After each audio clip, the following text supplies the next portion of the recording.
2400 तीर्थंकर भगवान की परम पूज्य आचार्य गुरु भगवान 108 श्री विद्यासागर जी गुरु भगवान की परम पूज्य आचार्य गुरु भगवान 108 श्री विशुद्ध सागर जी महाराज जी की परम पूज्य गुरुवर 108 श्री सुप्रभ सागर जी महाराज जी की परम पूज्य गुरुवर 108 श्री प्रणत सागर जी महाराज जी की जय। बंधुओं, हम और आप उपस्थित हैं परम पूज्य गुरुवर सुप्रभ सागर जी महाराज के मुखारबिंद से अपने विकल्पों का समीचीन समाधान पाने के लिए। पलक झपकते बीता जीवन, अब चेतन तू हुआ न चेतन, जीवन तो उसका है जीवन, माटी से हो जाए जो चंदन। अपना जीवन माटी रूप अपना ये जीवन यदि चंदन समान करना है तो आपको निश्चल्य होना पड़ेगा, विकल्प रहित होना पड़ेगा। और विकल्प रहित होने के लिए आज हमारे सामने अवसर उपस्थित है कि हम अपने समस्त विकल्प परम पूज्य गुरुवर 108 श्री सुप्रभ सागर जी महाराज के चरणों में अर्पित कर दें और परम पूज्य गुरुदेव आगम के अनुकूल आपके उन समस्त विकल्पों का समाधान प्रस्तुत करेंगे। इसलिए अपने समस्त विकल्पों को गुरुदेव के चरणों में समर्पित करें। परम पूज्य गुरुवर 108 प्रणत सागर जी महाराज से हम सभी अनुरोध करते हैं, हे पूज्य गुरुदेव आज के इस कार्यक्रम को गति प्रदान करें। परम पूज्य गुरुवर 108 श्री प्रणत सागर जी महाराज। ओम नमः सिद्धेभ्यो नमः श्री वर्धमानाय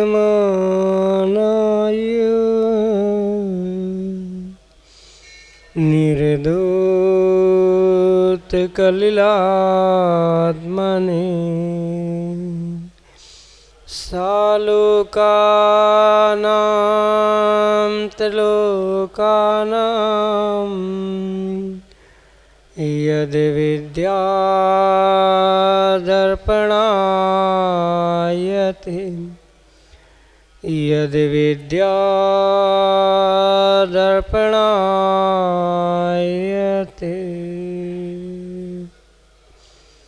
पंच परमेष्टि भगवान की परम पूज्य आचार्य भगवंत गुरुवर विशुद्ध सागर जी मुनि महाराज जी की परम पूज्य मुनि श्री सुप्रभ सागर जी महाराज जी की।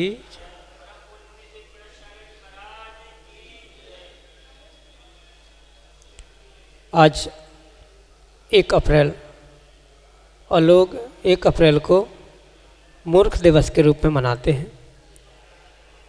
वास्तव में मूर्ख वह व्यक्ति नहीं है जो दूसरे के द्वारा मूर्ख बनाया जाता है, अपितु मूर्ख तो वही है जो स्वयं के भीतर स्वयं के विकल्पों को दूर नहीं कर पाता। और जिसने अपने भीतर के विकल्पों को दूर कर लिया वह मूर्ख नहीं है, वह तो समझदार है। दूसरे को विकल्प देने वाला,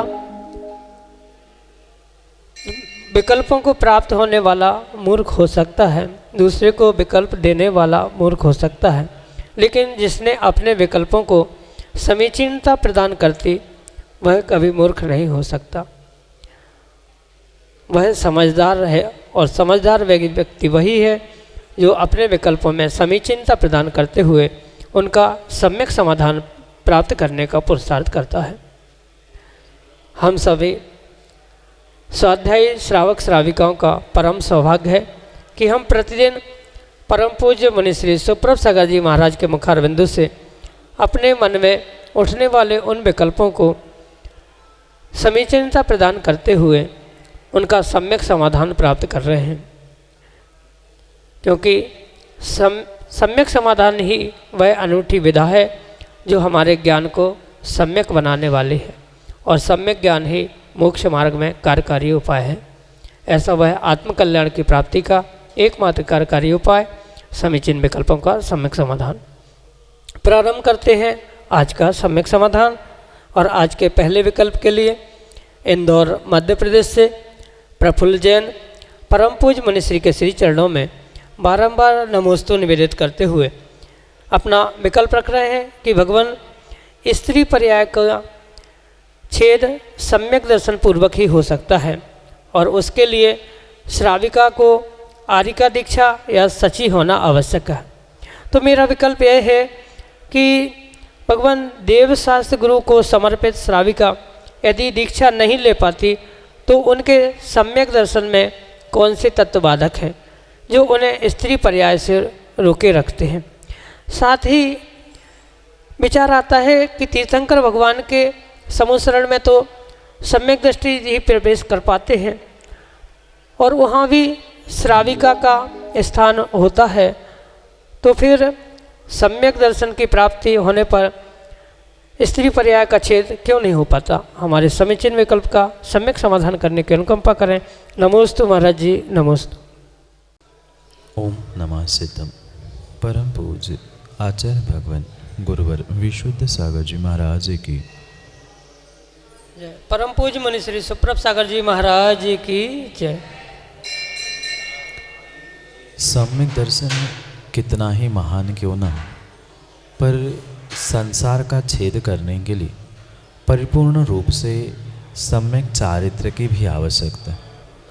जब तक सम्यक चारित्र नहीं है तब तक किसी भी प्रकार से संसार का स्त्री पर्याय आदि का छेद करना कतई संभव नहीं हो सकता।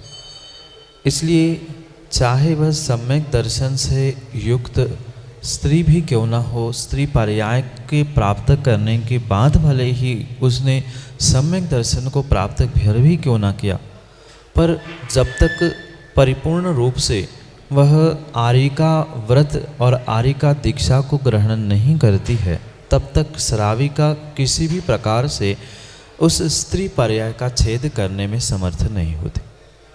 और ये बात अवश्य समझे कि सम्यक दर्शन प्राप्त होने के उपरांत कोई भी जीव स्त्री पर्याय को प्राप्त नहीं होता, नरक पर्याय को, गरीब दीनहीन कुल को प्राप्त नहीं होता।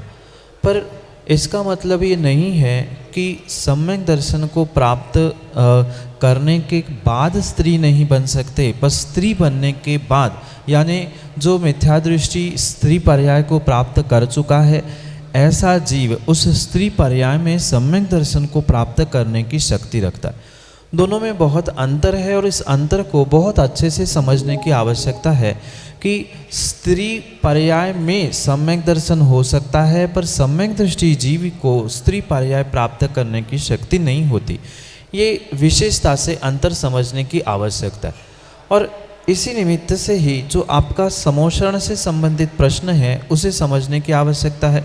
जो समोषण में पहुंचने वाला जीव है वह उस महिला, चाहे श्राविका कोठे में, देवी की कोठे में भले ही वह समोषण में विराजमान है, पर परिपूर्ण रूप से वह सम्यक दर्शन के साथ ही वह 8वें भूमि में पहुंचता है या वहां पहुंचते ही उसे सम्यक दर्शन प्रकट होता है। इसलिए ये विशेष रूप से समझने की आवश्यकता है। स्त्री पर्याय में तो सम्यक दर्शन प्रकट हो सकता है, पर जो सम्यक दृष्टि है वह सम्यक के साथ स्त्री पर्याय को प्राप्त करने की शक्ति नहीं रखता है।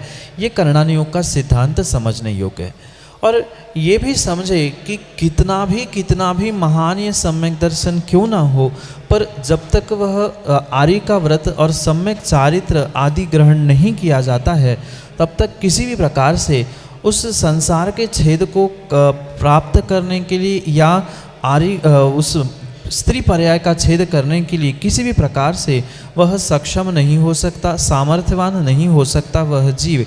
इसलिए ये विशेष रूप से कहा जाता है कि आर्य का व्रत या वह अनीचा भक्ति करने वाली सची इस पर्याय को प्राप्त किए बिना किसी भी प्रकार से वह जीव उस स्त्री पर्याय से मुक्ति को प्राप्त नहीं कर सकता है। इसलिए ये विशेष रूप से समझने योग्य बात है कि सम्यक दर्शन परिपूर्ण रूप से महान था, है और रहेगा, क्योंकि सम्यक दर्शन पहली भूमिका है रत्नत्रय की, सम्यक दर्शन पहली भूमिका है संसार छेद करने की, मोक्ष की, साथ साथ स्त्री पर्याय के छेद की भी पहली भूमिका है। पर मात्र पहली सीढ़ी प्राप्त करने से काम नहीं होगा, आगे वाली सीढ़ी पर भी चढ़ना होगा, पहुंचना होगा, तभी कोई जीव मंजिल तक पहुंच सकता है, अन्यथा नहीं पहुंच सकता। इसलिए सम्यक दर्शन प्राप्त होने के उपरांत भी उनके लिए वह आर्यिका व्रत को धारण करना, आर्यिका दीक्षा ग्रहण करना ये परम आवश्यक है स्त्री पर्याय का छेद करने के लिए। और रही बात समोशरण की, तो समोशरण में पहुंचते ही या समोशरण में पहुंचने से पहले स्त्री पर्याय में सम्यक दर्शन हो सकता है, पर सम्यक दृष्टि स्त्री नहीं बनता है। ये करणानियोग के सिद्धांतों को समझते हुए आपके लिए सम्यक समाधान। संयुक्ता जैन नागपुर महाराष्ट्र से मुनिश्री के चरणों में बारंबार नमोस्तु अपना समीचीन प्रश्न रख रहे हैं कि महाराज जी, कुछ भी करने से पहले लोग क्या कहेंगे, हम इस बारे में क्यों सोचते हैं? हमें क्या करना है वो नहीं हम कर सकते, पर कभी कभी लोग क्या कहेंगे ये सोचकर हम कोई गलत काम नहीं करते। तो हम इस स्थिति में क्या करें कि कुछ डिफरेंट करने के लिए अपने को कैसे संभालें, हमारे समीचीन विकल्प का सम्यक समाधान करने की अनुकंपा करें। नमोस्तु महाराज जी, नमोस्तु। कमज़ोर लोग ही अपने जीवन में ये प्रतिपल सोचते हैं कि मैं ऐसा करूँगा तो क्या होगा, कौन क्या कहेगा, कौन क्या करेगा। पर जिनकी मनस्थिति मजबूत है और जो परिपूर्ण रूप से अपने आप में कॉन्फिडेंस के साथ कार्य करते हैं, वह कभी ये नहीं सोचते कि कौन क्या कहेगा, कौन क्या करेगा। अपना कार्य करने के लिए वे प्रति समय प्रतिपल प्रवृत्त रहते हैं, क्योंकि उनका मनोबल मजबूत होता है और अपने उस मनोबल की मजबूती के साथ साथ वह कार्य प्रारंभ करते हैं और लगभग सभी कार्यों में वो सफल भी हो जाते हैं। अधिकांश जीव जो ये अक्सर सोचते रहते हैं मैं कुछ नया करूँगा या हटके करूँगा तो लोग क्या कहेंगे, क्या करना चाहिए, कुछ कोई गलत ना कह दे आदि सोचते हुए अगर कभी जीवन में कार्य आप प्रारंभ करो तो विश्वास मानना वह कार्य कभी भी जीवन में सफल हो नहीं सकता।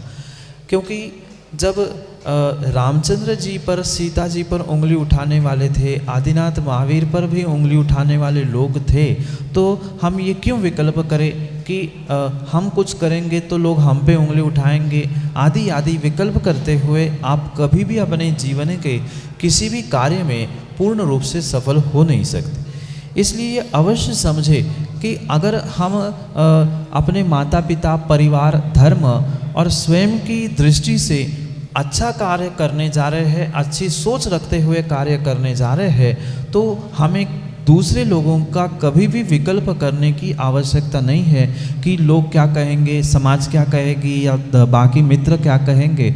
ये अवश्य ध्यान रखना होगा कि माता पिता, कुल, परिवार, धर्म, देवशास्त्र, गुरु इनकी अनुकूल अगर हम कार्य कर रहे हैं, उनकी सोच के, उनकी दृष्टि के अनुकूल कार्य कर रहे हैं, तो किंचित भी ये विकल्प करने की आवश्यकता नहीं है कौन क्या कहेगा। क्योंकि लोगों का काम कहना है, कहते ही रहेंगे, उंगली उठाते रहेंगे, पर ये स्वयं का विवेक है, स्वयं का निर्णय है हमें किस प्रकार से कौन सा कार्य करना, नहीं करना। अगर हम अपने आप में कॉन्फिडेंस है, हमें कॉन्फिडेंस है कि हम ये कर सकते हैं, हम अपने आप में कॉन्फिडेंट है कि नहीं ये मैंने सोच जो बनाई है, मैं जो कार्य कर रहा हूँ अच्छा हूँ, कर रहा हूँ, मुझे देवशास्त्र गुरु के आशीर्वाद प्राप्त है, या धर्म के बाहर, माता पिता की आज्ञा के बाहर मैं कार्य नहीं कर रहा हूँ, तो विश्वास मानना आप अपने प्रत्येक कार्य में सफल हो सकते हैं। इसलिए ये दृष्टि और ये विचार छोड़ते हुए आपको जीवन में प्रत्येक कार्य में संलग्न होने की आवश्यकता है कि कौन क्या कहे। अगर कहीं ना कहीं आपके मन में भीतर ये विकल्प है कि कौन क्या कहेगा, कौन क्या करेगा, तो आप अपने स्वयं के ही मनोबल से उस कार्य को संपादित नहीं कर पा रहे हैं और सफलता से प्राप्त नहीं कर पा रहे हैं। किसी के कहने से, रोकने से, टोकने से काम नहीं रुकता, अपितु स्वयं की भावना और सोच से ही काम में विघ्न आते। इसलिए बिल्कुल हमें अपने आप पर विश्वास, देवशास्त्र गुरु कुल परंपरा पर विश्वास है तो परिपूर्ण रूप से वह अच्छा कार्य करने में हम प्रवृत्त हो। कौन क्या कह रहा है यह ना सोचते हुए आने वाले समय में भी अपने आप को, अपने भावों को हैंडल करने का और उस सिचुएशन में भी व्यवस्थित अपने आप को संभालने का प्रयास करें, क्योंकि कमज़ोरी ही हमारे लिए दूसरे पर देखने के लिए या परिस्थिति पे हावी होने के लिए प्रभावशाली होती है। जो जिनका मनोबल मजबूत है वह कभी परिस्थिति पे उन पे कभी भी परिस्थितियाँ हावी नहीं होती, वे परिस्थिति पर हावी होते हुए कार्य में और जीवन में सफल होते हैं। यही आपके लिए सम्यक समाधान। अगले समीचीन विकल्प के लिए हमारे सामने है जतारा मध्य प्रदेश से राजकुमार जैन अपने समीचीन विकल्प के साथ। आचार्य श्री विशुद्ध सागर महाराज जी की जय। परम पूज्य मुनि श्री सुप्रभ सागर जी महाराज की जय। परम पूज्य मुनि श्री प्रणश सागर महाराज जी की जय। हे स्वामी नमोस्तु नमोस्तु। हे भगवान, जब भी मैं मंदिर आता हूँ, मंदिर में आने के बाद मेरे कुछ ऐसे भाव हो जाते हैं किसी को देख कर के, और अगर देखते हुए अगर वो व्यक्ति पूजन करता है और पूजन करने में मुझे टोक न पड़ जाए तो मुझे कौन सा दोष लगेगा। हे प्रभु, मेरे इस शंका समाधान करने की कृपा कर। नमोस्तु नमोस्तु। राजकुमार जी, किसी को भी टोकना ये परिपूर्ण रूप से अंतराय कर्म का ही निमित्त है। जैसे उन शुभ या किसी भी कार्य में जो टोकना, रोकना आदि हो रहा है, उससे उनके कार्य में विघ्न हुआ, और जहाँ विघ्न है वहाँ परिपूर्ण रूप से अंतराय कर्म को ही प्राप्त होना पड़ता। चाहे पूजा करते समय हो, स्वाध्याय करते समय हो, दान देते समय हो, या मंदिर में प्रवेश करते समय अन्य भी किसी कार्य से हो, जहाँ जहाँ रोकना टोकना है वहाँ परिपूर्ण रूप से पाप का ही आश्रय होता है। क्योंकि सामने वाला व्यक्ति किन भावों से, किन अभिप्राय से और किस दृष्टि से क्या कर रहा है उसका विचार आपके पास नहीं होता। और चाहे आप शरीर से, वचनों से किसी को टोको या अपने विचारों से ही किसी के विचारों को या अपने ही विचारों को टोको, तो कहीं ना कहीं वह अंतराय रूपी पाप कर्म का ही दोष लगाने वाला हो सकता है। क्योंकि स्वाभाविक सी बात है, जैसे आप भी कई बार मंदिर आते हैं, सामने वाला भी आता है, तो वो भी बहुत अच्छे भावों को संजो के आता है कि मैं परमात्मा के दर्शन करने जा रहा हूँ, मैं पूजा करने जा रहा हूँ, मैं अभिषेक करने जा रहा हूँ। और वहाँ पहुँचते ही अगर आपने अपनी दृष्टि की, अपनी सोच के हिसाब से उनको रोकना टोकना प्रारंभ किया, तो वह कहीं ना कहीं आपके लिए तो कर्मों का आश्रयबंध करने वाला है, साथ में उनके भाव खराब हुए तो उन्होंने भी कर्मों का आश्रयबंध किया। आपने रोका टोका ये तो दोष किया, उनके भावों को बिगाड़ने के लिए निमित्त बने, वो भी आपने दोष प्राप्त कर लिया। इसलिए कुल मिलाकर शुभ की जगह आपने अशुभ कर्मों का ही आश्रय करते हुए बहुत बड़ा पाप और बहुत बड़ा दोष प्राप्त कर लिया। क्योंकि ये मंदिर में आना, पूजा पाठ, अभिषेक आदि जो भी कार्य किया जाता है अपने भावों की विशुद्धि और कर्मों की निर्जरा के लिए किया जाता है। ठीक है, ये कदाचित माना जा सकता है कि कोई व्यक्ति गलत कार्य कर रहा है या पूजा करते समय कुछ विपरीत कर रहा है, कुछ मंत्र बोल रहा है, कुछ अलग चढ़ा रहा है, चढ़ाते समय भूल कर रहा है, अभिषेक शांति धारा करते समय भूल कर रहा है, पर उसे उसी समय तात्कालिक परिस्थिति को देखकर रोकना टोकना योग्य नहीं है। सच्चा धर्मात्मा, सच्चा सम्यक दृष्टि उसे तुरंत नहीं टोकता, उसे वो कार्य करने देगा, फिर उसके उपरांत उसको पहले अपना बनाकर प्रेम से, वात्सल्य से उसका स्थितिकरण और उपगोहन करने का प्रयास करेगा। आप वही जोर से चिल्ला के कहे तुम्हें अकल नहीं, तुम्हें ऐसा करना था, 4 लोगों के सामने उसको आपने टोका, आपके परिणाम खराब, उसके परिणाम खराब, 50 लोगों ने देखा उनके परिणाम भी खराब। फिर जो आपका धर्मात्मापना, सम्यक दर्शन था, आपने सबके सामने उसकी बुराई की, निंदा हो गई, परिपूर्ण रूप से आपके सम्यक दर्शन में भी दोष लगा, आपके क्रियाओं में भी दोष लगा, आपके भाव भी बिगड़ गए। इसलिए भले ही वह गलत कर रहा है, बाद में आपने उसको पुचकार कर ये समझा दिया कि बेटा इसके वजह तो आप ऐसा करते कितना अच्छा होता।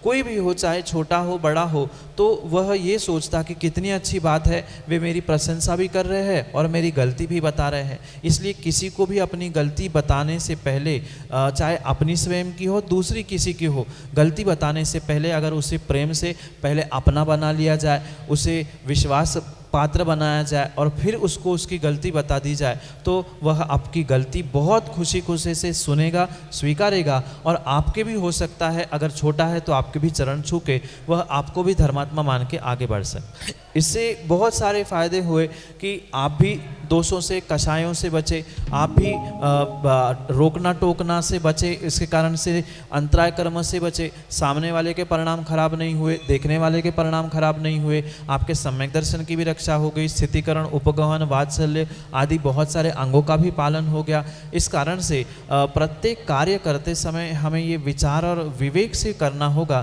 कि हम कब कहाँ क्या कर रहे हैं। अगर ये विवेक पूर्वक कार्य करेंगे तो नियम से हमारे लिए ये फलदायी होगा। जैसे कि कहा जाता है कि काने से ना कहियो काना, वो जो है रूठ, धीरे धीरे पूछ गयो कैसी गई है फूट। ऐसे ही धीरे धीरे उसे पुचकारते हुए आप समझाओगे तो पक्का है वह समझ जाएगा और सुधर भी जाएगा, आप भी और वो भी, सब स्थिति भी सुधर जाएगी। इसलिए रोकने टोकने के अलावा मात्र विचारों से भी ना टोके, ना क्रियाओं से टोके, उसे समझाए, अपना बनाए और फिर उसकी गलती का एहसास कराए, तो नियम से वो सुधार करेगा, आपको भी पापों से बचे, वो भी बचा। यही आपके लिए सम्यक समझ। अगले समीचीन विकल्प के लिए हमारे सामने है आध्यात्मिक संगीतमय प्रवचनकार पंडित निर्मल जी गोंदिया अपने समीचीन विकल्प के साथ। बोलिए परम पूज्य आचार्य श्री विशुद्ध सागर जी गुरु भगवान की, परम पूज्य गुरु श्री सुप्रभ सागर जी महाराज जी की, परम पूज्य गुरु श्री प्रणत सागर जी महाराज जी की नमोस्तु नमोस्तु नमोस्तु भगवान। हे गुरुदेव, हम लोग प्रतिदिन अभिषेक पूजन करते हैं, हम लोग प्रतिदिन अभिषेक पूजन करते हैं। तो अभिषेक करते समय थाली में जब भगवान को विराजित करते हैं, उस समय सम संख्या में अथवा विषम संख्या में कितने भगवान जी विराजित करने चाहिए? आगम में कोई उल्लेख हो यदि तो सब कहते हैं कि विषम संख्या में करना चाहिए, जबकि मैंने कहीं पढ़ा है कि नंदीश्वर द्वीप में शायद 5616 ऐसी सम संख्या में मूर्तियां विराजमान हैं। तो हमारी इस भ्रांति को अवश्य दूर कीजिए कि सम या विषम। मैं बार बार पंडित जी इस बात को दोहराता हूँ, अभिषेक, पूजा, शांति धारा ये भावों की विशुद्धि के लिए किए जाने वाली क्रिया है और उनके ही निमित्त से अगर भावों की अशुद्धि हो रही है तो वह पूजा पाठ अभिषेक करना सब व्यर्थ। इसलिए इन विकल्पों में किसी भी प्रकार से पूजा अभिषेक करने की आवश्यकता नहीं है। जहाँ हमें जिस प्रकार की भावों की विशुद्धि बन रही है, कभी एक भगवान को विराजमान करते हुए बनती है, कभी 5, कभी 2, जिस प्रकार के भावों की विशुद्धि बने वैसा वहाँ पर कार्य करना। क्योंकि इस विषय में ऐसा कोई आगम प्रमाण प्राप्त नहीं होता है कि भगवान की अभिषेक करते समय थाली में कितने भगवान होने चाहिए, इससे ज़्यादा नहीं, इससे कम नहीं, ऐसा कहीं भी प्रमाण प्राप्त नहीं होता। हाँ, ये कुछ अंशों में प्रमाण प्राप्त होता है कि मंदिर में वेदियाँ कितनी होनी चाहिए, वेदियों में भगवान कितने होने चाहिए, उनकी कटनियाँ कितनी होनी चाहिए, वो तो परिपूर्ण रूप से प्रमाण प्राप्त है। और उसके विषय में तो आचार्य भगवंतों ने स्पष्ट विषम संख्या का उल्लेख किया है। विषम वेदियाँ होनी चाहिए, विषम कटनी होनी चाहिए, स्थायी वेदी पर विषम भगवान की संख्या होनी चाहिए। पर जो अभिषेक की क्रिया है वहाँ पर कोई स्थायी भगवान को हम विराजमान नहीं कर रहे हैं, तो वहाँ पर हम 2 भी कर सकते हैं, 3 भी कर सकते हैं, 5, 4 भी कर सकते हैं, उसमें किंचित भी विकल्प नहीं है। वो तो मात्र अभिषेक की व्यवस्था है। तो जैसी हमारी अनुकूलता है, जैसा स्थान है, जैसे अभिषेक करने वाले पात्र है, उनके हिसाब से ये व्यवस्था बनाने की आवश्यकता है। माना कि बहुत सारे लोग हैं अभिषेक करने वाले और समय का अभाव है, तो एक भगवान पे कब तक अभिषेक होगा और फिर कितना समय लगेगा, तो वहाँ अधिक भगवान प्रतिमाएं रखते हुए अभिषेक सब कर रहे तो भी कोई दोष नहीं है। तो ये विशेष रूप से भावों की विशुद्धि के साथ जुड़ते हुए करने की आवश्यकता है, क्योंकि वो स्थायी काम नहीं है, कुछ समय के लिए विराजमान करते हुए भगवान की भक्ति आदि करने की व्यवस्था है। इसलिए ये बहुत अच्छे से समझने की आवश्यकता है। और रही बात जो आपने नंदीश्वर आदि की बात की, वहाँ पर इसलिए नहीं तारतम्य बैठता, वो तो अकृत्रिम जिनबिंब और जिन चैत्यालय है, जहाँ की व्यवस्था कृत्रिम जिनबिंब और जिन चैत्यालय की परिप्रेक्ष्य में पूर्ण रूप से भिन्न भिन्न नहीं हुआ करती। अकृत्रिम जिनबिंब जिन चैत्यालय कैसे है, चाहे आप पंचमेरु आदि के निमित्त से समझो, 80 जिन चैत्यालय, 52 आदि जितनी भी संख्या आपको मिलेगी वहाँ सम मिलेगी, पर वे अकृत्रिम जिनबिंब जिन चैत्यालय है। हमारे यहाँ कृत्रिम जिनबिंब जिन चैत्यालय होने के निमित्त से आगम के परिप्रेक्ष्य में पूर्वाचार्यों ने उसे विषम की ही संख्या में कहा है, पर वेदी पर विराजमान करना आदि आदि के निमित्त से कहा है। वहाँ अभिषेक के अभिप्राय से या अभिषेक के निमित्त से उनको थाली में पांडुकशिला पर कितने रखने, कितने नहीं रखने, क्या करना, इसका किसी भी प्रकार से कोई भी उल्लेख आगम ग्रंथों में नहीं मिलता। भावों की विशुद्धि, वहाँ की वर्तमान परिस्थिति, सामाजिक स्थिति आदि सब कुछ देखते हुए उसमें कम ज़्यादा करे कोई भी दोष नहीं है। यही आपके लिए सम्यक समाधान। श्रीमती गजराजन अगले समीचीन विकल्प के लिए माची मध्य प्रदेश से हमारे सामने। परम पूज्य 1 से 8 आचार्य विशुद्ध सागर महाराज की जय।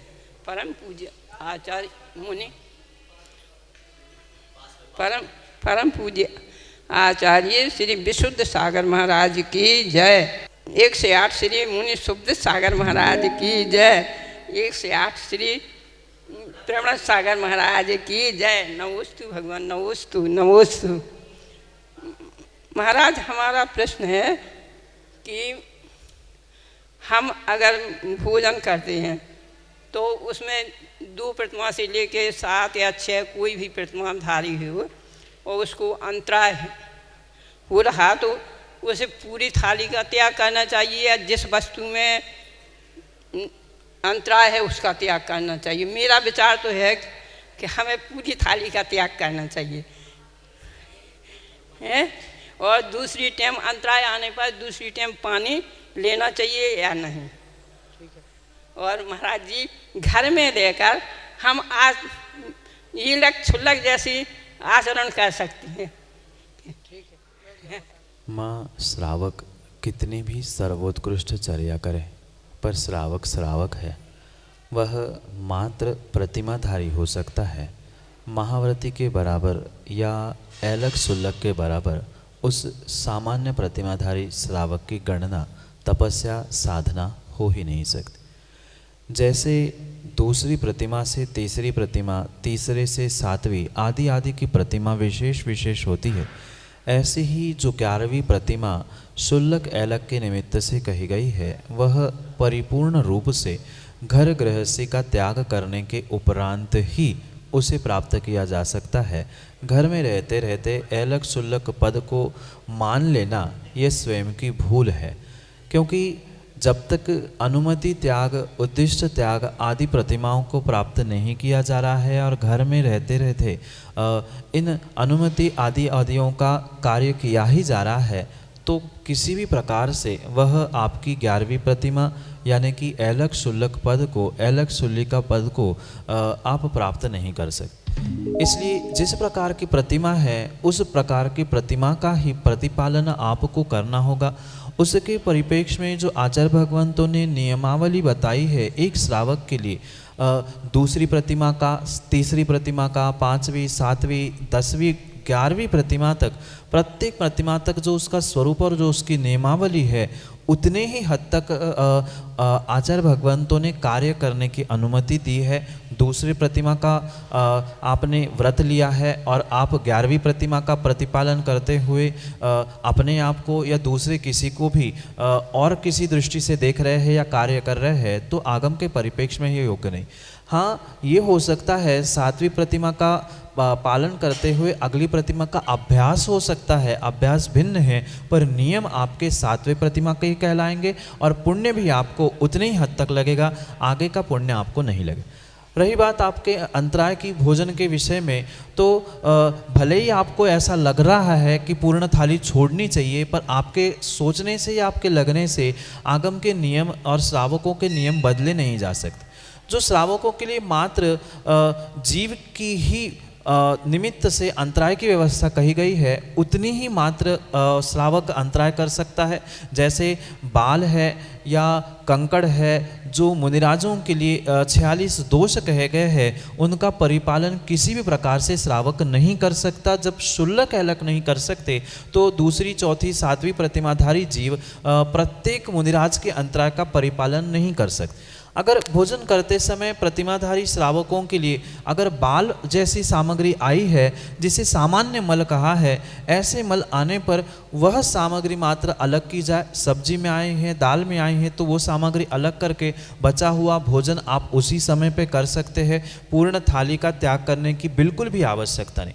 हाँ, अगर कोई जीव मरा हुआ थाली में आ रहा है तो मात्र उस थाली का आप त्याग करते हुए पुनः शाम को भोजन ग्रहण कर सकते हैं, शाम को नहीं। अगर आपके कितने बार भोजन करने का नियम नहीं है, तुरंत आप 2 घंटे बाद भी भोजन कर सकते हैं, आधे घंटे बाद भी कर सकते हैं, पर यह पक्का है कि मात्र मरे हुए जीव का ही आपको थाली छोड़ने का अंतराय करना है। अन्य किसी भी सामग्री का आपको थाली छोड़ने योग्य अंतराय नहीं है। वह सामग्री मात्र अलग की जाएगी, बची हुई सामग्री को आपको पूर्ण सेवन करना पड़ेगा, अन्यथा वह अनावश्यक रूप से वह सामग्री का छोड़ने का दोष भी आपको लगेगा और आप त्यागव्रती है तो वह उसका अनर्थ दंड का भी दोष आपको लगेगा। इसलिए उससे बचने के लिए जितनी व्यवस्था आगम में बताई गई है उस व्यवस्था से ही चलते हुए धर्म में पुरुषार्थ करने का प्रयास करें और भावना भाए कि हम उस पद तक पहुँचे, हम वैसा कर पाए, उसका अभ्यास करें,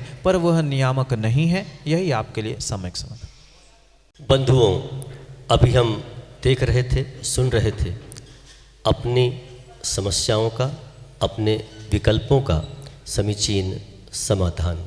निश्चित रूप से प्रश्न सुनते सुनते आपके हृदय तल पे भी कुछ प्रश्न उपस्थित हुए होंगे, कुछ विकल्प उपस्थित हुए होंगे, तो आप देर न करते हुए फौरन उन विकल्पों को परम पूज्य गुरुवर 108 श्री सुप्रभ सागर जी के चरणों में प्रस्तुत कर दें। हम आपको टेलीफोन नंबर मोबाइल नंबर दे रहे हैं, नोट कर लीजिए 8707548811। इस नंबर पे आप अपने ऑडियो मैसेज भेज सकते हैं। यही कार्यक्रम 5:13 पर संध्या सुप्रभ वाच के माध्यम से यूट्यूब चैनल पे प्रसारित किया जाता है। आप इसे अवश्य देखें, सब्सक्राइब करें एवं लाइक करें। आज के इस कार्यक्रम को यहीं विराम करते हुए